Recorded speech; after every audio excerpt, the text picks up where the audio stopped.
In 1844, the Mississippi swallowed 3 sisters from the Marini family. But the river did not keep them.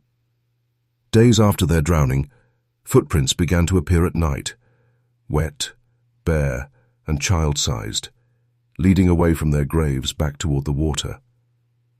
No storm could wash them away, and no priest could drive them out. What happened to the Marigny sisters became one of Louisiana's most forbidden tales. A river curse no man of God could lift. This is not merely a story of tragic drowning. It is the account of a family marked by whispers of witchcraft, of a river that demanded more than it gave, and of 3 sisters whose presence grew stronger after death than it ever had in life. What you are about to hear is the unrecorded chapter of Louisiana's history, the mystery of the Marigny sisters. Before we begin, make sure you are subscribed to the Macabre Record so you never miss another story unearthed from the shadows. And I want you to tell me in the comments below, where are you listening from tonight? Let me know how far these forbidden echoes travel. The Marigny tragedy is spoken of in hushed voices, if at all. Families in the parishes along the Mississippi River do not like to remember it, for memory alone seems to awaken the curse. The sisters were young, fragile, and bright in their own ways, but the river demanded them, and when the Mississippi demands, there is no bargaining. What makes this story linger is not the drowning itself, for the river has claimed thousands. It is what followed, the footprints, the voices, the sightings that made even the devout tremble. Priests denied it, scholars erased it, neighbors whispered of it, and then fell silent. But the record remains. And now, tonight, I will unearth it again. The tale begins on a narrow strip of land where the swamp pressed in close and the river bent like a great serpent. The Marigny family lived there in a moat, decked home of sagging wood and peeling paint, surrounded by the constant hum of insects and the smell of damp earth. They had little money, but they had their daughters, and for a time that was enough. The eldest was blooming into a young woman, already protective of her sisters. The middle child was restless and stubborn, quick to laugh and quicker to question. The youngest, still innocent, followed them everywhere with wide eyes and unbroken trust. It was in their laughter that the family found its light, a light soon to be smothered by the dark tide of the Mississippi. The Mississippi River in the mid-19th century was a living force, unpredictable and merciless. Its waters rose and fell with moods no man could measure, sometimes gentle and slow, sometimes swift and swollen with rage. Along its banks, the people of Louisiana lived in uneasy partnership with the current, for the river gave them fish, trade, and fertile soil, but it also stole homes, livestock, and children without remorse. Old families who had dwelt by its edge for generations spoke of it not as a body of water but as a creature, ancient and hungering. It was said that the river did not simply flood, it claimed. In springtime, when the rains grew heavy and the air thick with the drone of insects, fear settled over the parishes. Everyone knew that the river might rise, and when it did, no prayer was strong enough to turn it aside. It was in this climate of dread that the Marigny family endured. They were Creole, their bloodlines stretched thin between French and local heritage, their name respected once, but spoken now with a trace of unease. Their house stood low to the ground, a wooden structure constantly damp from the mist. Neighbors often remarked on how strange it seemed that the place never truly dried, even on days of sun. The patriarch, Etienne Marigny, was a stern man who worked odd jobs along the docks, carrying crates and mending nets. His wife, Geneviève, was known less for her hospitality and more for the whispered stories that clung to her presence. She was a midwife, a woman who delivered babies by lantern light in the swamp cabins, and though her work was necessary, some claimed she knew charms and prayers that were not spoken in the church. Children especially whispered about her. They said she had eyes that could see storms before they came, and that she could still water with a single word. In truth, Geneviève kept mostly to herself, her life consumed by her daughters. She was protective to a fault, unwilling to let them stray too far from her sight, as though she knew something the rest of the world did not. The three Marini sisters were the family's light. Adeline, the eldest, bore the same sharp features as her mother and carried herself with a maturity beyond her 16 years. She had begun to look after her younger sisters as though she were their second mother, often stepping between them and their father's temper. Thérèse, the middle child of 13, was wilder, quick to speak and quick to laugh, her hair never tied properly, her skirts always muddied. The youngest, Colette, only 9, had the sweetness of innocence that her sisters sought to protect. She followed them everywhere, clutching their hands and giggling at their games. To outsiders they seemed like any children, bright and stubborn in equal measure, but the shadow of their mother's reputation made the family stand apart. Neighbors watched them with cautious eyes, as though their laughter might summon more than joy. In that uneasy spring, with rains swelling the river and nights heavy with mist, the sisters' fates were quietly sealed. None could say it aloud, but some claimed they had seen the girls walking too close to the water's edge, as if called by something that only they could hear. The Marigny sisters were remembered not only for the tragedy that befell them, but also for the way they seemed set apart even in life. Adeline, tall and graceful for her 16 years, carried herself with the air of someone who understood more than she should. She would often pause in her work, eyes fixed on the horizon, as though listening to a voice no one else could hear. Some called her solemn, but her sisters adored her. She was their protector, their quiet shield against both the roughness of their father and the whispers of the neighbors. Thérèse, in contrast, was restless, rarely still, with a stubborn streak that often clashed with her mother's strict ways. If Adeline was silence, Thérèse was noise, singing to herself in the yard, darting away barefoot through the reeds, daring the river to rise and chase her. And then there was Colette, the youngest, still a child with wide, trusting eyes. She clung to her sisters like ivy to stone, watching their every movement, imitating their speech, her innocence magnifying the bond they all shared. The three were rarely apart. Neighbors said that if you saw one, the others would never be far behind, like shadows tethered together. In the early evenings, when the mist rolled in low, they could be found walking the narrow paths by the riverbank, their laughter carrying over the water. Some claimed the river seemed calmer when they were near, its surface smooth as glass, its current slowed as though listening. Others thought the opposite, that the water stirred and quickened when they came, pulling closer to the bank as though reaching for them. Whatever truth lay behind those tales, the sisters' presence never went unnoticed. What unsettled many was the sense of strange fortune and misfortune that followed them. Crops failed in nearby fields, while wildflowers flourished in the muddy yard of the Marigny home. Storms battered the parish, yet their house, fragile as it was, always stood untouched. A child from the neighboring cabin once fell ill with fever, and Geneviève was called to deliver remedies. Days later the fever broke, but another neighbor swore he saw Thérèse standing in the doorway during the night, humming an unfamiliar tune as the sick child stirred in his sleep.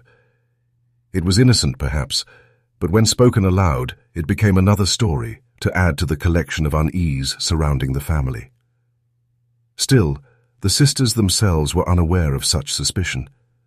To them, the world was small and bright, a patchwork of the river, the swamp, and their home. They had little else, and they had each other, which was more than enough. But beneath their laughter and games, beneath Adeline's protective watch and Thérèse's mischief, there lingered something unspoken, a pull, faint but steady, that seemed to draw them nearer to the river's edge with each passing day. The day of the drowning was remembered not for its violence, but for its deceptive calm. Morning broke with a low fog that clung to the river, muffling sound and dimming the light. The air was heavy, the kind of stillness that pressed against the chest, making each breath feel too loud. Men working the docks muttered that the river seemed strange, its surface sluggish yet swollen, as though it held its breath for something to come. By afternoon the fog had lifted, but the unease remained. The Marigny girls, restless from being kept inside by their mother's warnings, slipped down toward the bank while their father drank at a neighbor's cabin, and their mother tended to a woman in childbirth. They were last seen laughing, skirts hiked to their knees as they stepped into the mud, daring one another to touch the water. Thérèse splashed first, sending ripples across the surface, while Colette squealed and clung to Adeline's arm. To those who saw them from a distance, it seemed nothing more than childish play, three sisters lingering where they shouldn't. But no one saw the exact moment when the river claimed them. Some later swore they heard a sudden cry, brief and sharp, followed by silence.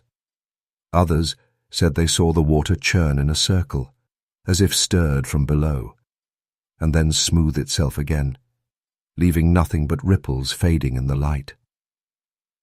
When Geneviève returned home that evening, she found the house empty. Her calls echoed unanswered, the rooms silent, their laughter gone. Panic drove her down the path to the river, her skirts tangling in the reeds, her hands clutching at branches as if they might guide her. By the time she reached the bank, the only sign of her daughters was a ribbon caught on a root, soaked through, its color dulled by the water. Neighbors gathered quickly, lanterns bobbing in the dusk as men launched skiffs and women clutched shawls to their faces. They called, they searched, they dragged the water with poles, but the river gave nothing back that night. It was not until 3 days later that the bodies surfaced downstream, caught against a tangle of driftwood. Their limbs were stiff, their hair plastered against pale faces, their eyes closed as though in uneasy sleep. The eldest still clutched the youngest's hand. The middle child's fingers curled against her chest, as though she had fought to the end. When they were brought ashore, an unnatural chill seemed to hang over the gathering, as if the air itself recoiled. Women wept into their shawls, men bowed their heads, and Geneviève collapsed in silence, her grief too deep for tears. Yet even in death, the sisters did not look like others pulled from the river. Their skin was cold but not bloated. Their lips were pale but unmarked. It was as if the water had not drowned them at all, but simply carried them into another state, waiting for the night to give them back. The burial of the Marigny sisters took place 2 days after their bodies were brought ashore, though the entire parish seemed hesitant to see it done. The churchyard was damp, the ground softened by recent rain, and the gravediggers muttered about how the earth refused to stay firm beneath their shovels. 3 coffins, small and plain, were set side by side, each draped with cloth as grey as the sky. Bells tolled low from the chapel tower, but their sound carried strangely, muffled as if the mist itself swallowed the echoes before they could reach the trees. People gathered in silence, eyes darting from the coffins to Geneviève, who stood rigid, her face pale but unreadable. Etienne leaned on a post nearby, his hands trembling, though he spoke no word, staring at the earth as though already buried himself. The priest intoned the prayers, but more than one listener swore he faltered as he looked upon the coffins. It was not only grief that unsettled the crowd, it was the condition of the bodies. Though days had passed in the river, the sisters looked eerily preserved. Their faces, though pale, bore no marks of water or decay. Their hair lay neatly as if combed, their fingers free of the swelling that often followed drowning. The youngest, Colette, even seemed to hold the faintest trace of a smile, lips curved in a way that made more than one mourner turn away. When the coffins were sealed, some whispered that they should be burned, not buried, that water had not claimed them as it did others. But such thoughts were silenced by stern glances and the heavy presence of the priest. The coffins were lowered, earth piled over them, prayers spoken again, and finally the crowd dispersed. Yet unease lingered.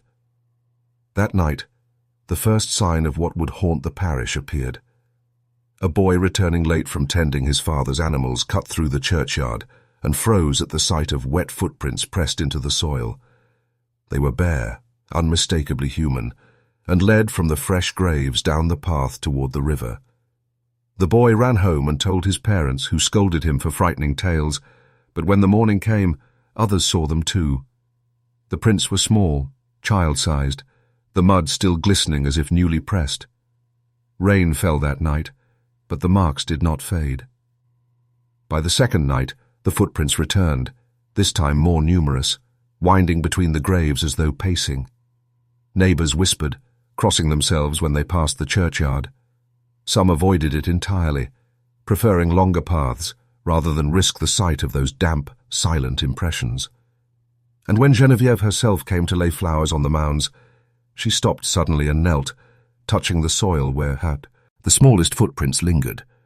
No one heard what she whispered then, but those close enough to see swore she was not afraid. Her lips moved slowly, shaping words that might have been prayer, or something older. By the end of the week, the entire parish knew of the footprints. They became the subject of whispers at the market stalls and muttered conversations in the tavern. Some insisted they were nothing more than a cruel trick, children pressing their feet into the soil to stir panic. Others swore no child would dare go near the graves at night, and certainly not return to leave the prints again and again. The mystery began to weigh heavily on the townsfolk, not only because of what was seen, but because of the silence that seemed to follow. Each morning the prints gleamed wet in the dawn light, yet no one ever claimed to have seen the girls themselves. It was the absence that unsettled more than the presence, as though something had walked unseen, leaving only evidence behind. Families grew cautious. Mothers refused to let their children wander near the riverbank, and men returning late from their work on the docks carried lanterns close to their chests, quickening their pace when they passed the churchyard. Some of the older women began leaving small offerings, flowers, bread, or beads from rosaries, at the edges of the cemetery, muttering that it was better to appease the dead than deny them. Others whispered that the ground had been cursed by the sins of Geneviève, the mother who had meddled in rites not meant for Christian hands. The priest tried to calm the parish with sermons that thundered against fear and superstition. He declared the footprints to be nothing but tricks of the mud, shapes formed by rain and imagination. But the people were not convinced, and in truth, he himself was troubled. Each morning he walked the churchyard with a stern face, pretending not to notice the trail that stretched again from the graves toward the water. And when, one dawn, the prince seemed to stop directly before the chapel door, he turned pale and returned inside without a word. It was then that gossip grew sharper, crueler. Some claimed they had seen Geneviève at the graves at midnight, kneeling as if in conversation with the earth. Others said Etienne drank more heavily than ever, muttering to himself that the river had not finished with them. The Marigny name became a curse on the tongue, spoken in low tones or not at all. People crossed themselves when they passed the family home, and children whispered of seeing candlelight in the windows long after the parents had gone to bed, as though the girls had returned to sit once more at their table. And still, every night, the footprints returned. As the weeks passed, the whispers began to coil tightly around Geneviève Marigny. She had always been regarded with wary respect as a midwife, for in those days her work was indispensable. Yet necessity was not the same as trust.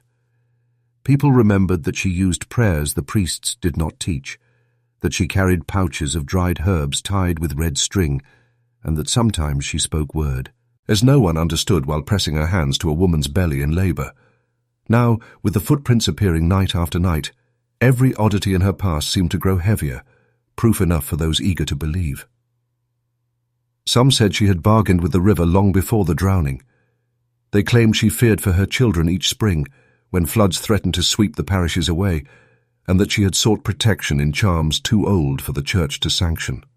A fisherman's wife swore she once heard Geneviève singing at the riverbank in the hours before dawn, her daughters clinging to her skirts, their eyes wide and unblinking as though listening to a language never meant for children. Another neighbor recalled how Geneviève had insisted her daughters never be baptized in the parish font, saying it was not water she trusted to keep them safe. When these stories were spoken, they gathered strength like storm clouds. By the time they reached the tavern, they had become tales of forbidden rites, of candles burning in secret, of animal bones buried near the family home. The women who once called Geneviève to deliver their children now crossed the road when she approached. Some spat on the ground when she passed, muttering prayers beneath their breath. Yet she did not answer them. She walked with her head high, her face pale but composed, as though she had long expected this day to come. It was not only words that fueled the suspicion. A boy who dared to sneak near the Marigny yard one night swore he saw Geneviève crouched in the grass, a book open before her, its pages filled not with scripture, but with symbols he did not recognize. He ran home trembling, convinced he had glimpsed witchcraft itself. Days later, when Etienne stumbled into a tavern with drink thick on his tongue, he confirmed the boy's fears. He cursed his wife aloud, shouting that she had cursed their house, cursed their children, and cursed him. He claimed she prayed to the river, not to God, and that their daughters had been marked from the day they were born. When confronted, Geneviève neither admitted nor denied it. She only said, in a voice low and steady, that the river gives and the river takes, and that no priest, no prayer, and no grave could change that truth. Her words spread swiftly, repeated in hushed tones across the parish, and with them the conviction that the curse of the Marigny sisters was not only real, but bound by the mother's own hand. A year passed, but the river did not forget. As the spring of 1845 arrived, the rains returned with their heavy song on the rooftops, and the Mississippi swelled against its banks once more. The parish tried to carry on with life, but unease crept in with every storm cloud, for everyone remembered the Marigny sisters and the strange signs that had followed their burial. Some hoped that with the turning of the year the curse would fade, that the graves would finally rest. But when the anniversary of the drowning came, the ground betrayed them again. On the morning of that day, the churchyard was found marked once more. The footprints returned, but they were not the same as before. They were larger, stretched longer in the mud, as if the girls had grown beneath the earth. The prints led away from the graves in 3 separate paths, weaving through the grass until they met again at the edge of the river. The sight froze the blood of those who looked upon it. Children whispered that the sisters had risen again, not as girls, but as older shades, walking the ground that no longer belonged to them. That night, several men gathered lanterns and kept watch from the road. They swore they saw movement at the river's edge, a shimmer like pale cloth in the moonlight. 3 figures, waist-deep in the water, their hair streaming as if caught in a current that did not touch the rest of the river. The men dared not call out. They stood frozen, watching as the shapes lingered, silent, before fading into the mist. When dawn broke, the footprints were there again, glistening with dampness, though no rain had fallen. Word spread quickly, and fear turned into ritual. Some families lit candles in their windows on the night of the sisters' drowning, hoping light might keep the spirits at bay. Others sprinkled salt across their thresholds, whispering that the Marini girls were not at rest and would take whomever they pleased to join them. Mothers clutched their children tightly, warning them never to answer if they heard a voice calling from the water. Yet for all their dread, there were those who swore the sisters brought a strange fascination. Teenagers dared each other to step where the footprints lay, to see if they might feel the chill of death rise through the ground. Others crept to the churchyard, just to glimpse the marks with their own eyes. Curiosity tangled with fear, and in that tension, the legend of the Marigny sisters grew stronger, spreading beyond the parish to neighboring towns. The river had not only claimed 3 lives, it had birthed a story too heavy for silence, one that no priest's blessing could drown. The weeks that followed the first anniversary were marked by unease that deepened into fear.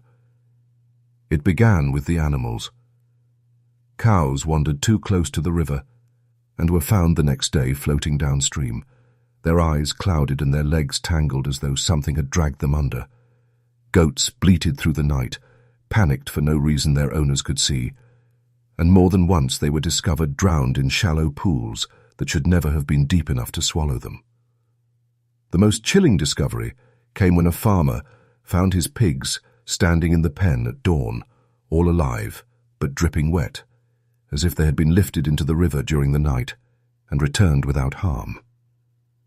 Soon the people themselves began to hear things. Children whispered that when they played near the bank, voices called their names. Not shouts, not commands, just soft, coaxing voices that seemed to drift from the current itself. One boy insisted he saw Colette, the youngest Marigny sister, standing waist-deep in the water with her hand outstretched, her hair plastered to her cheeks, her eyes dark and endless. He claimed she smiled when he stepped toward her, and only the cries of his mother pulled him back. The boy never played near the river again, and he spoke her name no more. Adults, too, felt the pull. Emo, and walking home late, said they heard splashes that followed their footsteps. Women drawing water at dawn said the river ran colder than it should, a chill that crept up their arms and lingered in their bones. Lanterns were reported to flicker when brought too near the bank, their flames shrinking as if smothered by invisible breath. The parish grew restless, trapped between terror and disbelief. Some argued it was madness to think the dead walked again. Others countered that it was madness to ignore the signs staring them in the face. Rumors spread of curses passed through bloodlines, of Genevieve's bargains with powers too old for the church to name.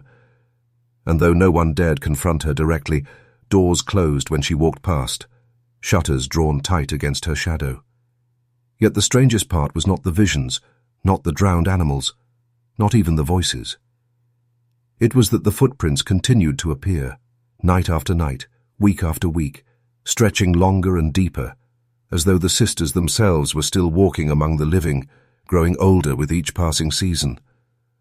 The living children of the parish grew taller, and so did the dead. By the summer of 1845, the parish could no longer keep its troubles contained. Word of the drownings and the footprints had travelled far, whispered in the markets of Baton Rouge and muttered in the taverns of New Orleans. The church could not ignore it. In July, Father Benoit arrived, a stern man with sharp eyes and a voice meant to command obedience. He came from the cathedral in New Orleans, where superstition was treated as weakness and fear as sin.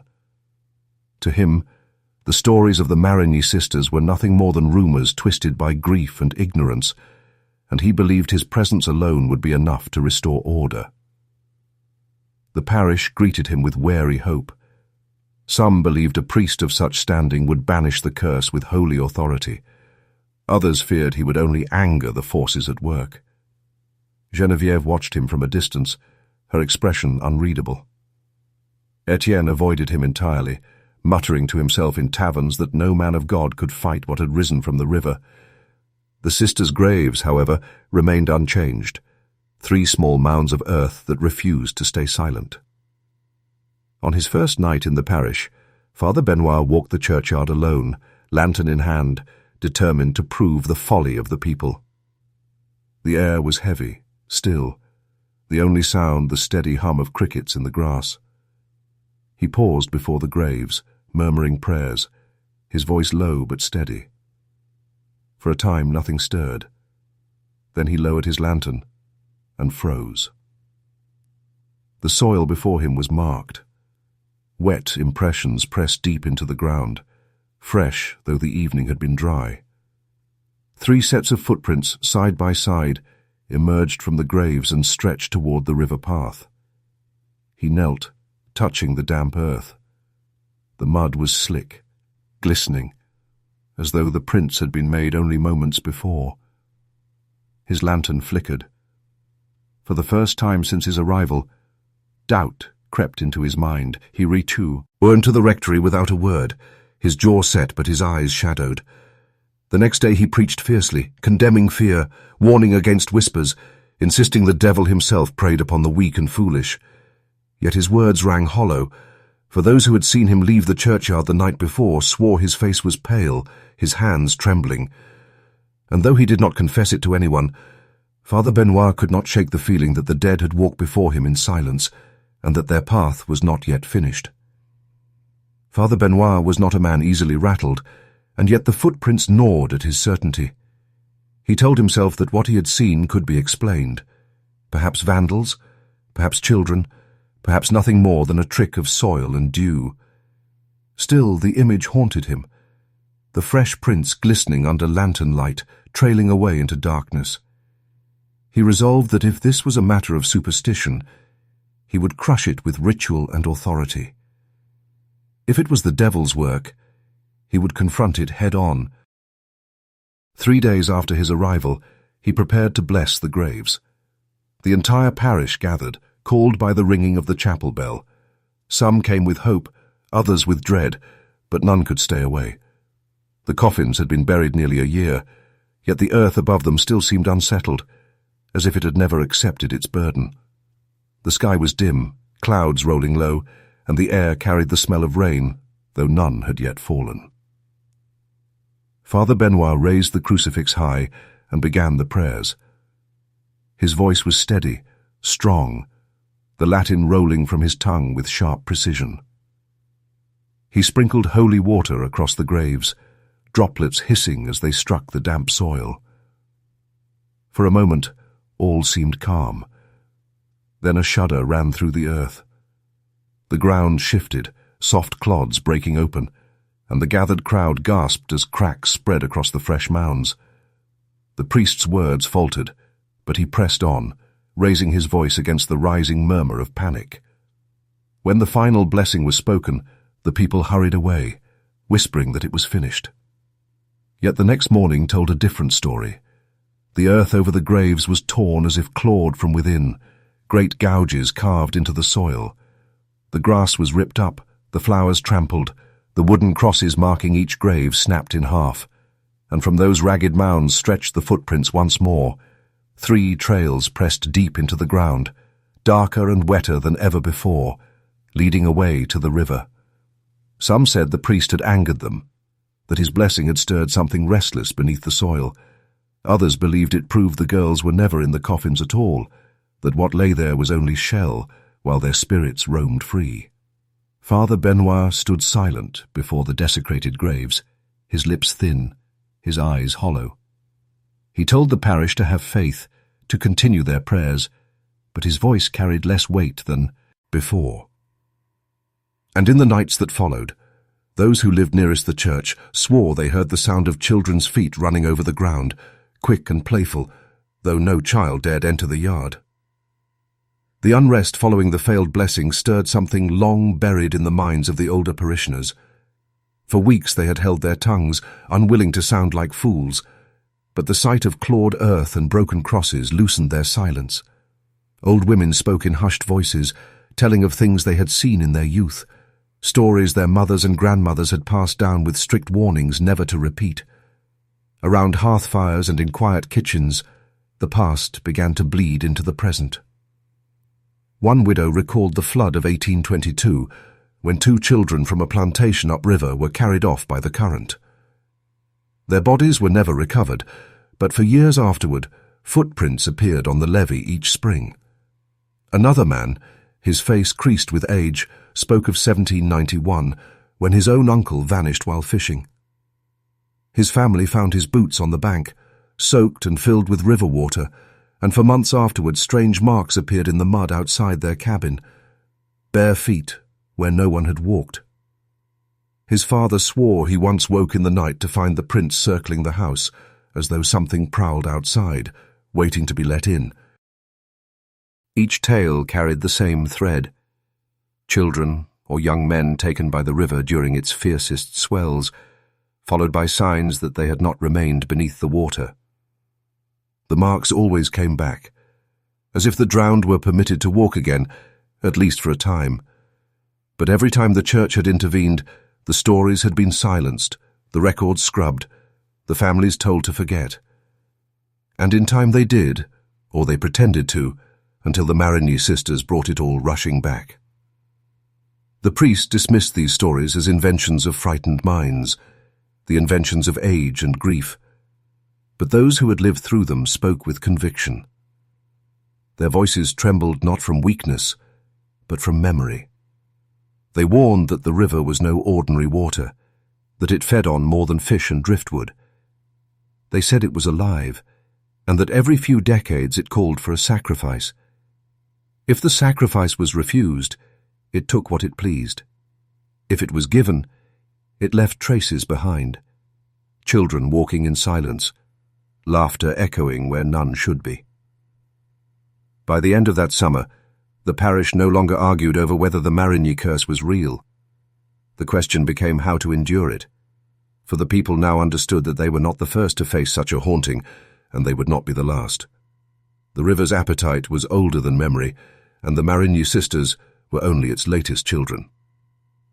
Etienne Marigny had never been a gentle man, but in the months after the failed blessing, he began to unravel. Once he had been known as a hard worker, a man willing to haul crates at the docks from dawn to dusk, his back bent but his head held steady. Now he spent his evenings hunched in taverns, the smell of whiskey clinging to him like another skin. He muttered into his cup, his words slurred yet sharp enough to chill those who listened. He spoke of the river as though it were a rival, a living enemy, that had claimed his daughters not by chance but by will. He said the water called to him at night, that he woke to hear his girls whispering outside the window, their voices tangled with the rush of the current. At first the townsfolk pitied him. They said grief had driven him mad, that no man could bury 3 children without breaking. But pity soon gave way to unease. Etienne began to shout in the streets, cursing his wife for her rituals, cursing the church for its useless prayers, cursing the neighbors for their silence. He claimed Geneviève had bargained with the river and lost, that the footprints were not a curse upon the parish, but the mark of his family's sin. He spoke of debts that could not be paid, and of shadows standing at the foot of his bed, dripping cold water onto the floorboards. Some nights he did not come home at all, preferring the company of the tavern's dark corners. Other nights he staggered through the parish, pounding on doors, demanding to know if anyone else heard the voices. A farmer swore Etienne woke him at midnight, shouting that the sisters had been standing in the field, their gowns soaked, their eyes empty. By morning Etienne was gone, leaving muddy footprints across the man's porch. Geneviève bore his decline in silence. She no longer tried to restrain him, no longer explained his outbursts. Her eyes grew hollow, her face drawn, but she carried on her work, delivering children, tending to the sick, speaking little. Some pitied her. Others whispered that she had loosed this curse and was now paying the price. When Etienne raged against her in the tavern, no one intervened. They only listened, and in listening, their fear grew sharper. By autumn, Etienne was scarcely recognized as the man he had been. He looked thinner, his skin grey, his hands trembling even when he held no drink. Yet he swore the girls were not gone, that he saw them each night by the riverbank, watching, waiting, their footprints leading always back into the water. His madness became another chapter in the tale, proof to some that the sisters were not finished with the living. Father Benoit had listened with weary patience to the stories of the old and the ravings of Etienne. To him, grief could twist memory, and fear could shape illusions into seeming truth. Yet even as he dismissed the tales aloud, he could not dismiss the chill that lingered in his own thoughts. The night he first saw the footprints had unsettled him more than he cared to admit.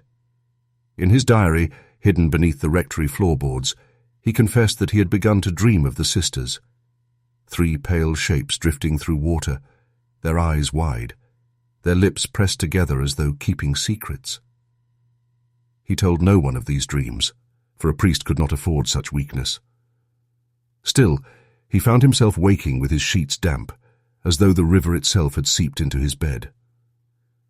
One evening, determined to confront his doubts, he left the rectory with a lantern and a Bible, vowing to follow the trail where it led.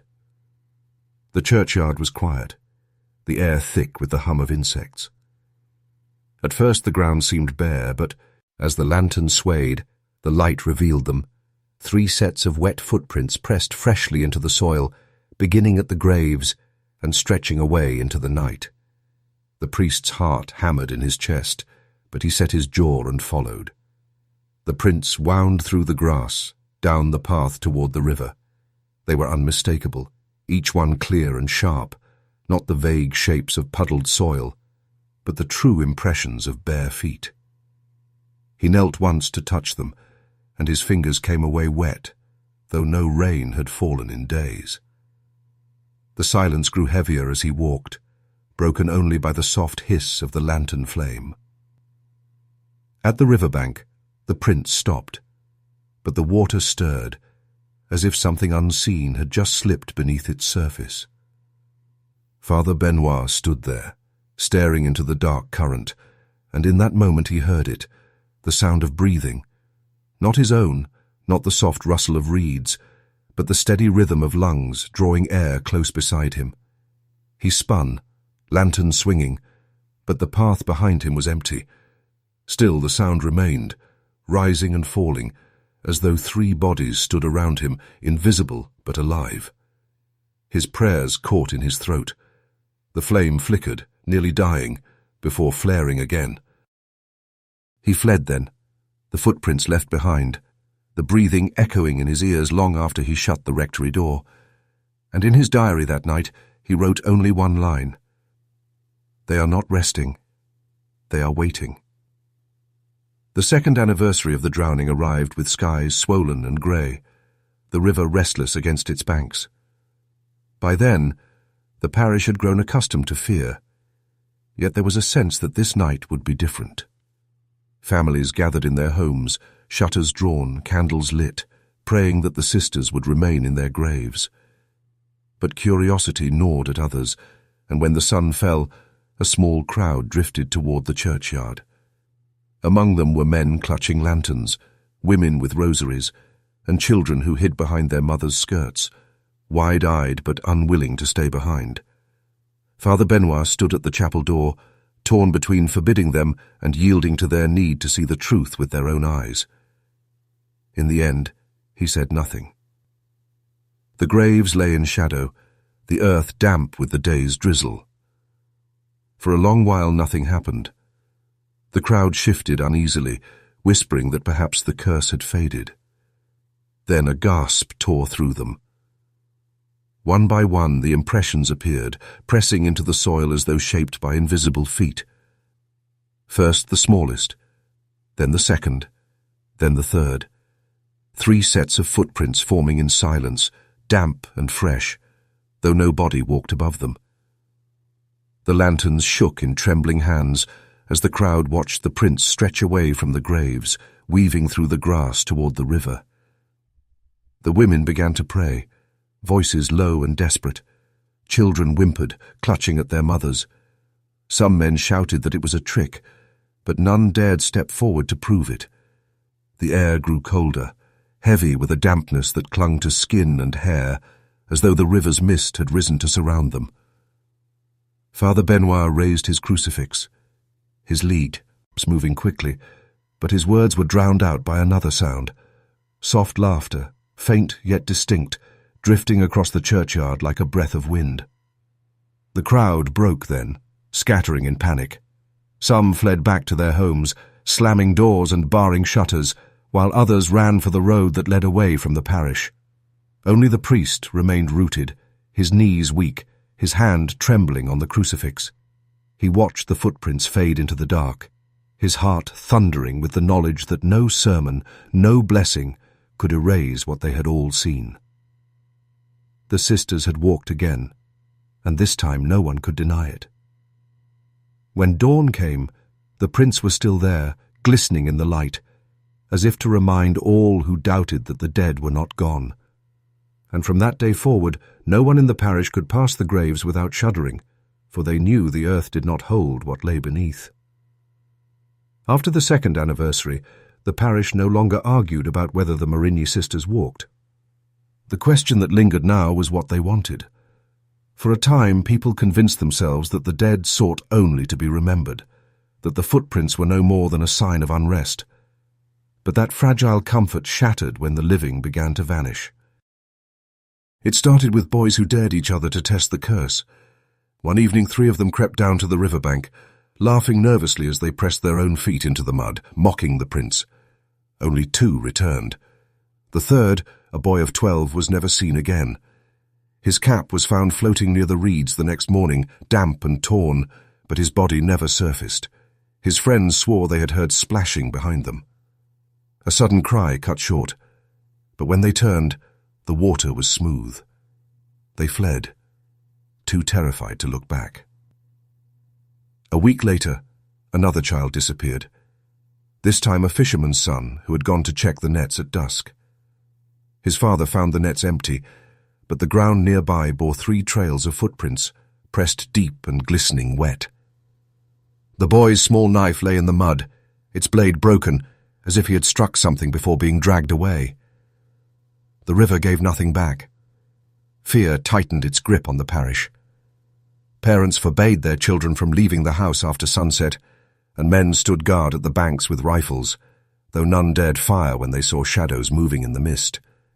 Some swore they caught glimpses of the sisters themselves, tall now, their figures grown, gowns clinging wet to their bodies, hair plastered to their pale faces. They stood waist-deep in the water, unmoving, their eyes dark pools reflecting the moon. The watchers said the figures did not blink, did not breathe, only waited, patient as the current. The whispers grew bolder. The sisters were not merely haunting, they were hunting. They had been claimed by the river and now sought to claim others in turn. The footprints were not warnings but invitations, leading the curious and the foolish toward the water's edge, where cold hands waited just beneath the surface.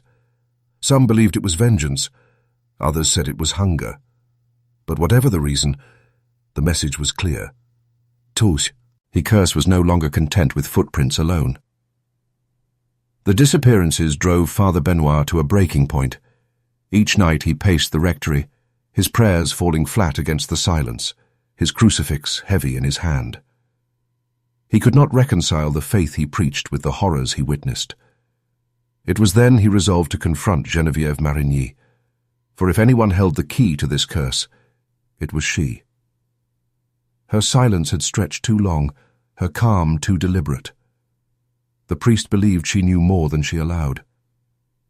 He found her at her home, kneeling by a small fire in the hearth. The room was dim, cluttered with bundles of herbs and jars of dried plants, a midwife's tools mixed with things no priest wished to see. She rose slowly as he entered, her eyes shadowed, her face pale but steady. Etienne was nowhere to be found, and the air carried a dampness as though the river itself had seeped through the walls. "Tell me what you've done," Father Benoit demanded. His voice carried the authority of the church, but it cracked with desperation. "Tell me why your daughters do not rest." Geneviève regarded him with tired eyes. For a long while she said nothing. Then she turned to a small chest near the hearth. From it she withdrew a book, leather-bound, its pages brittle with age. She laid it on the table and opened it to reveal not scripture, but pages scrawled with symbols, lines of prayers tangled with words that did not belong to the church. "I asked for protection," she whispered. "Every spring I feared the river would take them. I prayed as the priest taught, but it was not enough. So I turned to the words of my mother, and her mother before her. I gave offerings, bread, salt, a drop of my own blood. I asked the river to keep my daughters safe." Her hands trembled as she closed the book, and the river answered. For years it left us untouched, while others lost their homes, their children. But bargains are never without cost. When the flood came, it claimed them anyway.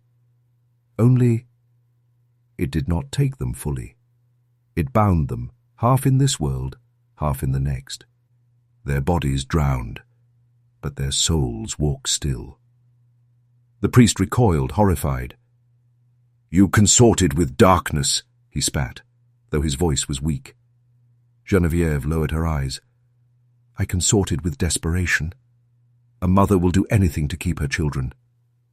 And now, Father, they are not mine to call back. They belong to the river."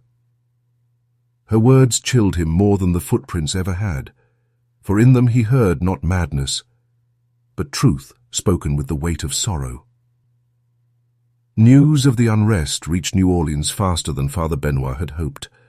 Letters carried rumors of vanishing children, of a priest who could not calm his flock, of a parish slipping into hysteria. The Archbishop summoned him back, warning that too much attention on such matters only fed superstition and weakened the authority of the Church. "Do not give voice to ghost stories," the letter read, "for they grow stronger with every tongue gaze. You that speaks them, silence is the greatest weapon against the devil's illusions." But silence was no weapon against the footprints. Each night they appeared, glistening wet, pressed deep into the soil. Each week more families whispered of strange voices by the water, of cold hands brushing against them in the dark. Father Benoit could not turn his eyes away. To obey his superiors would mean abandoning the parish to its terror, leaving the people to face the curse alone. And though his sermons thundered with official reassurances, his heart wavered. He began to keep 2 sets of records, one clean, filled with scripture, and calm words he sent back to the Archbishop, and one hidden, written in a small leather diary, where his trembling hand recorded everything: the footprints, the disappearances, Genevieve's confession, and his own dread. The pressure weighed on him. He drank more wine than before, muttered his prayers under his breath, woke sweating in the night to the sound of dripping water. He tried to convince himself it was only imagination, but the diary pages told another truth. He noted that the footprints seemed to grow deeper each year, as though the girl's steps pressed harder into the earth. He wrote that the soil around the graves remained damp even on the driest days, that a faint scent of riverweed clung to the churchyard, though no floods had reached it. He even confessed to feeling watched as he spoke from the pulpit, his eyes catching on shadows in the rafters where nothing moved. Some parishioners noticed his decline. They whispered that the priest himself was falling under the sister's influence, that he looked thinner, paler, as if the water had touched him too. Yet still he pressed on, caught between duty and obsession.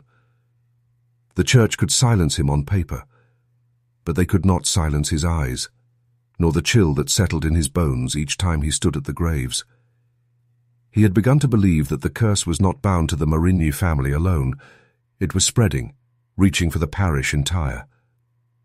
And if it was not contained, he feared it would reach farther still, carried wherever the river flowed. The 3rd anniversary of the drownings came with a winter colder than any in recent memory. The river froze at its edges, thick slabs of ice cracking in the current, and the parish huddled close to their fires. Yet no amount of cold could banish the dread that clung to the date. People remembered what had happened the year before, when the footprints pressed themselves into the earth before their very eyes. This time, no one doubted the sisters would return. The question was only how.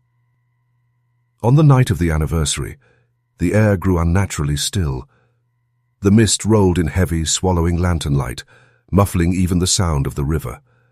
Families locked themselves indoors, but a handful of watchers gathered near the churchyard, their courage born not of bravery, but of a terrible need to know.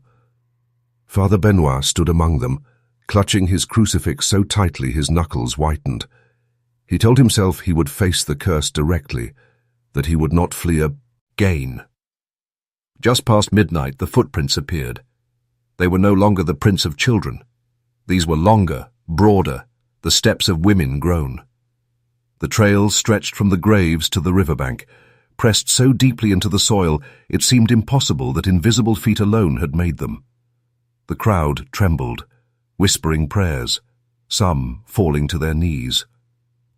Then came the figures. At first they were little more than shapes in the mist, pale forms gliding through the fog. As they drew nearer, details sharpened.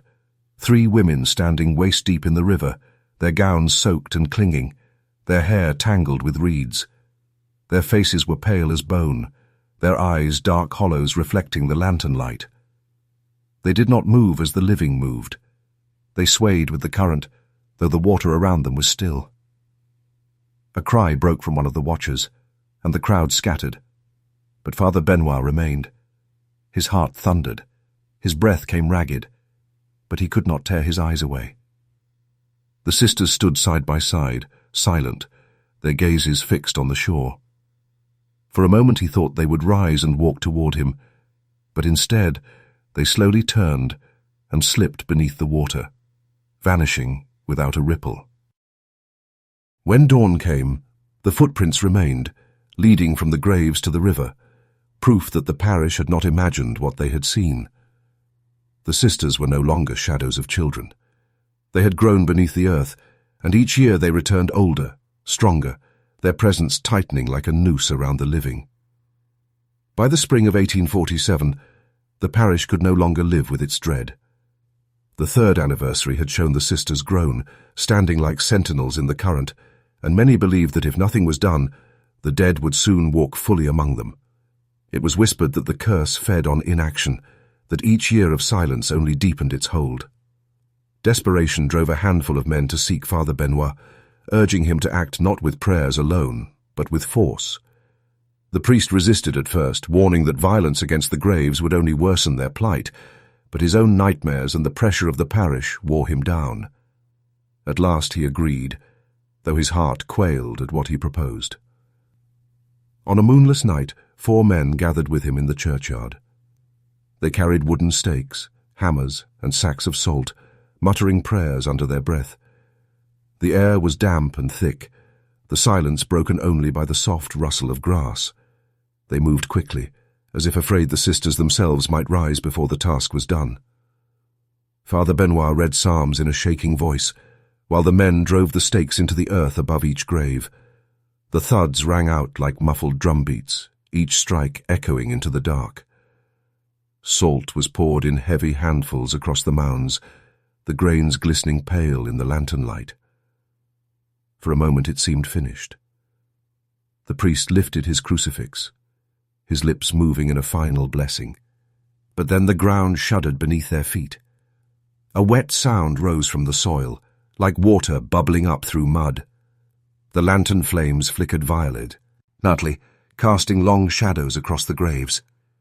One of the men cried out as the earth split open, slick black water seeping through the cracks. The stakes began to tilt, pushed upward from below as if the coffins rejected them. Before anyone could act, the river roared. Though it lay 100 yards away, its current surged as if a storm had struck, waves slapping against the bank, spray carried on the wind. The air filled with the sound of rushing water, yet no rain fell from the sky. The men stumbled back, clutching their tools, their faces pale. Father Benoit shouted prayers above the noise, but his words were swallowed by the river's bellow. Then, as suddenly as it began, the surge ceased, the water stilled, the earth quieted, and silence returned. When the lanterns steadied, the graves were as they had been, though the stakes lay broken on the ground and the salt had dissolved into black mud. None of the men spoke. They left the churchyard in silence, carrying their fear home with them. And though they did not say it aloud, each one knew. The sisters had not been weakened. They had been angered. Not long after the failed attempt to stake the graves, the parish was shaken again, this time by the death of Geneviève Marigny. It was discovered on a morning heavy with fog, when a neighbour noticed her door standing open.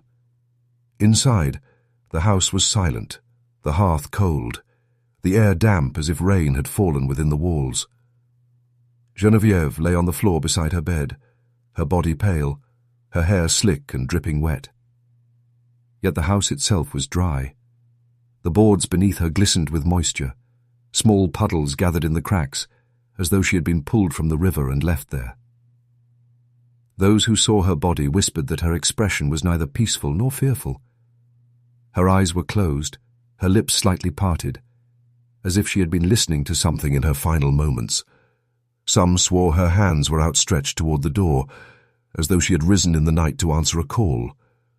When the priest arrived, He hesitated before speaking the rites. He sprinkled holy water, but the droplets seemed to bead and roll away from her skin, leaving it untouched. Rumors spread quickly. Some said the sisters had come for their mother, that the bond she had forged with the river could not be severed by death. Others believed Geneviève had gone willingly, offering herself at last to join her daughters beneath the current. A few whispered that her death was not an end, but a transformation, that she would walk with the sisters now, 4 instead of 3, the family reunited in the water's grip. Etienne was found wandering the road that evening, half mad with drink, shouting that the river had stolen his wife just as it had his daughters. He cursed the water until his voice gave out, collapsing in the mud as neighbors dragged him home. In the days that followed, he vanished from sight, refusing food and drink, retreating into shadows. His decline was so swift that many wondered if he too would soon follow the path of his family. Geneviève was buried beside her daughters, but the parish took no comfort in the grave. That very night, the footprints appeared again. Not 3 sets, but 4, pressed deep into the soil, glistening with moisture that no rain had left. They stretched in unison toward the river, proof that the Marigny curse had not ended with the mother's death. If anything, it had only grown stronger. After Geneviève's death, the parish looked to Father Benoit for guidance, but the man who had once spoken with such authority now seemed to wither before their eyes. He walked the churchyard each morning, shoulders hunched, lips moving with prayers that sounded more like pleading than command. His sermons grew shorter, his voice quieter, as though he feared the sisters themselves might be listening from the shadows of the chapel. Some said he looked thinner, his cheeks hollow, his eyes ringed with sleeplessness. Others swore he carried the smell of damp river weeds wherever he went, as if the water clung to him. At night, he locked himself in the rectory, but the walls offered no protection. He wrote in his diary that he heard footsteps crossing the floor when he was alone, light and quick, as though children ran through the halls. He woke to the sound of dripping water, though no leak could be found, and sometimes he swore he heard laughter, a faint, girlish giggle, echoing just beyond the door. More than once he found puddles forming at the foot of his bed, though the floorboards were unbroken and the windows shut tight. He sprinkled holy water again and again, but the damp returned by morning. One night, he woke to find footprints in the dust of his chamber floor. They were small, bare, pressed wet into the wood.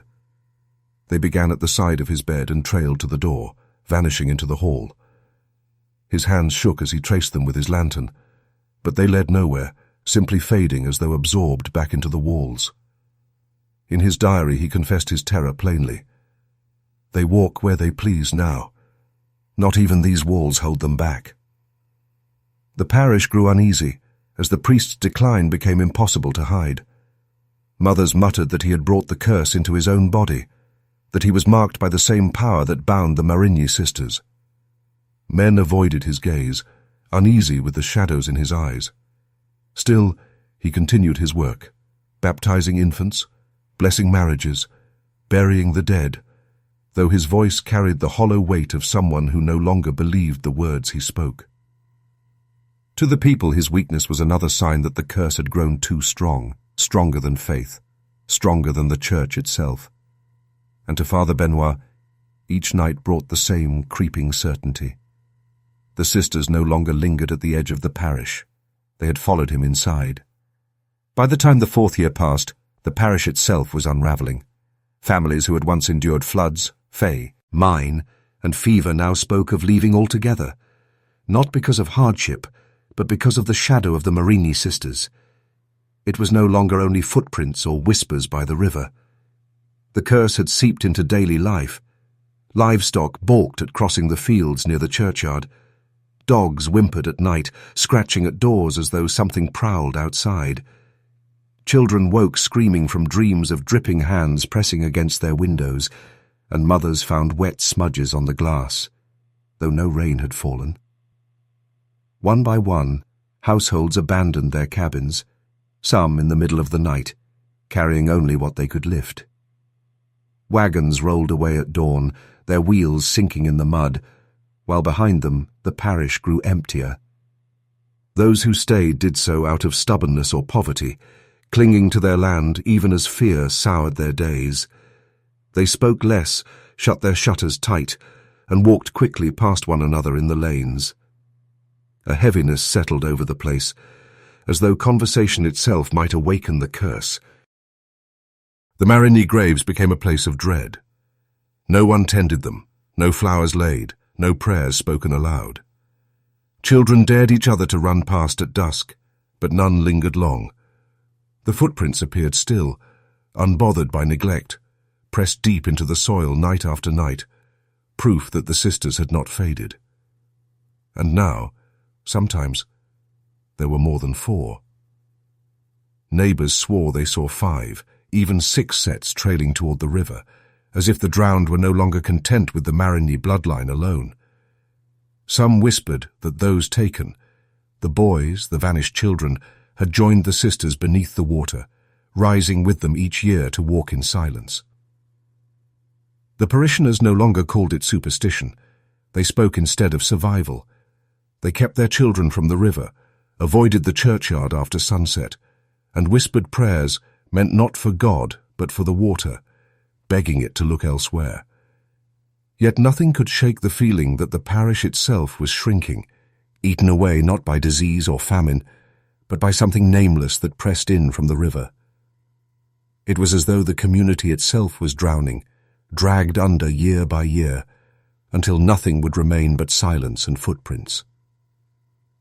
The flood of 1847 was unlike any the parish had seen in decades. Heavy rains swelled the Mississippi until it rose over its banks, swallowing fields and creeping into homes. The parish, already hollowed by fear and abandonment, now stood half-submerged, cabins leaning in the current, roads turned to rivers of mud.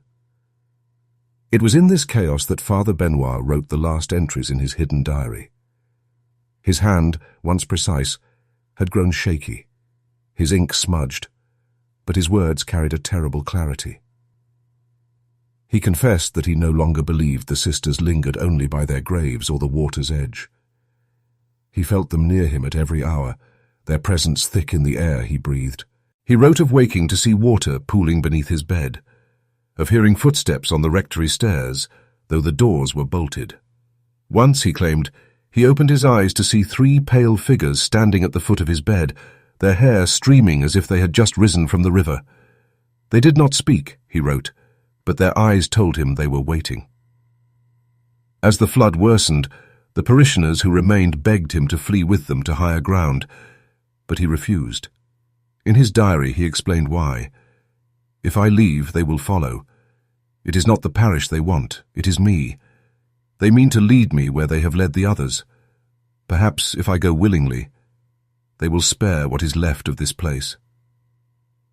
On the final night of his life, the waters rushed highest, lapping at the chapel steps, tearing away fences and barns. Those who saw him last said he stood at the churchyard in the rain, lantern held high, watching the graves disappear beneath the rising flood. His lips moved as if in prayer, though no words carried over the roar of the water.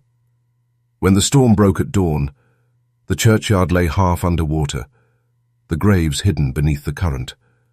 Father Benoit was gone. In the wreckage of the rectory, his diary was found wedged beneath a loose board, the ink blurred by damp but legible enough to read his final words. "I followed the footprints. They did not end at the riverbank. They began there." No body was ever recovered. Some said he drowned, carried downstream like so many before him. Others whispered that he had joined the sisters, walking with them into the depths.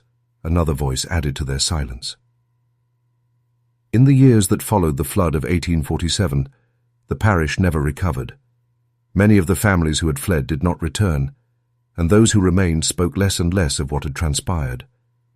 The graves sank deeper into the earth, swallowed by weeds and floodwater, until only a few leaning stones remained to mark where the sisters lay. The churchyard grew wild, the chapel roof sagging with rot, as though the land itself wished to bury its own memory.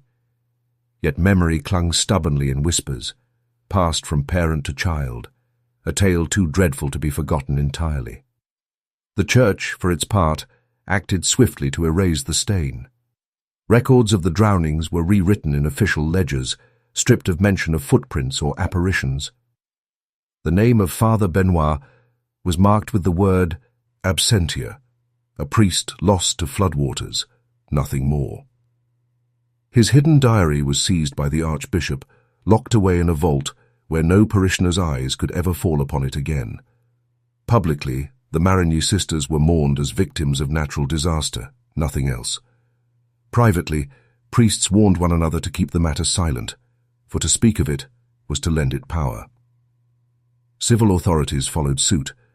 The Marigny name faded from property rolls and tax records, as if the family had never existed. Genevieve's work as a midwife was left unmentioned, her tools scattered, her book of rites burned in the hearth of the rectory. Etienne's final days went unrecorded, his disappearance dismissed as a drunkard lost in the flood. Within a generation, the parish that had once whispered of curses and footprints spoke no more. It was as though a hand had drawn a line through the history of the Marini family, blotting them from the page. Yet silence is not erasure. The people who left carried the tale with them, speaking of it in other towns, other markets, where the story twisted and grew. Some said the sisters had been seen walking on distant banks, their wet feet pressing into foreign soil. Others swore that wherever the Mississippi reached, the curse could follow, carried like silt in the current. And so the tale spread quietly, never written, never preached, but carried mouth to mouth, generation to generation. By the dawn of the new century, few remembered the name Marigny, but many knew the story of the drowned sisters who left footprints behind.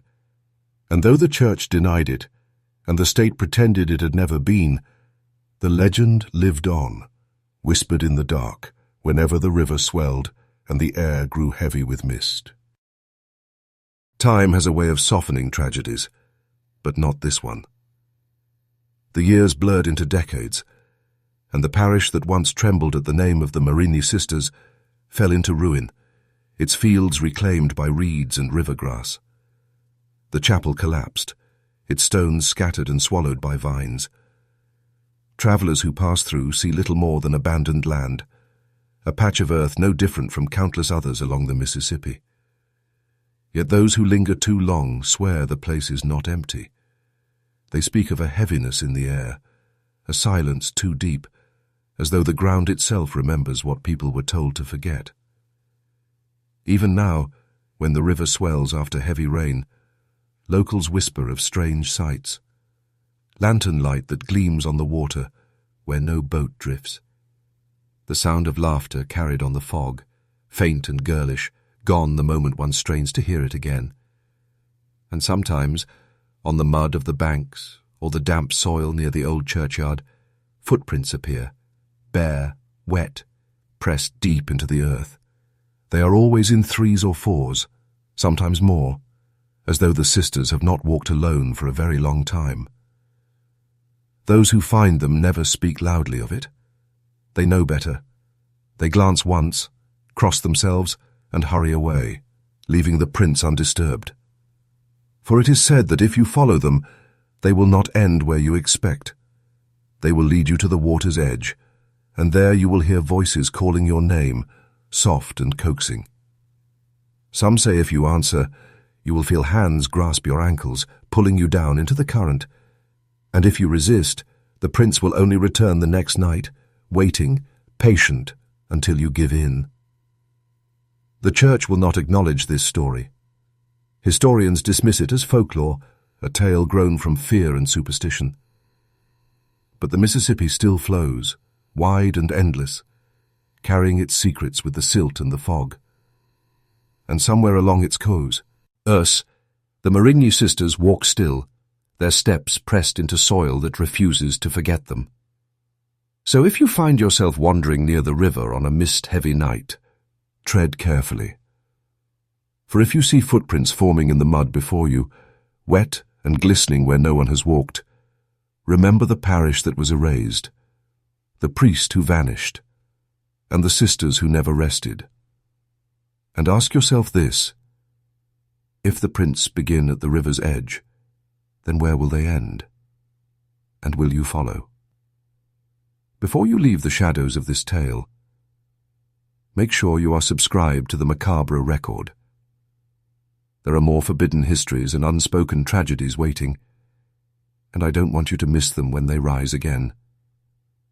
And now, I want to hear from you. Tell me in the comments below, where are you listening from tonight? I want to know how far these echoes travel, and how many of you still dare to follow footprints that were never meant to be seen.